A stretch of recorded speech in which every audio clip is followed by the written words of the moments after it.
Sejumlah orang yang berada di dalam ruang rapat DPRD Bualemo berusaha untuk memenangkan Hardi Mopangga, anggota DPRD Bualemo yang mengamuk dan hendak menghampiri Kepala Dinas Tenaga Kerja Bualemo.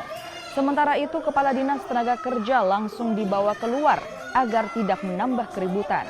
Keributan ini terjadi saat dengar rapat pendapat anggota DPRD dengan Kepala Dinas Pendidikan dan Badan Kepegawaian Daerah Bualemo.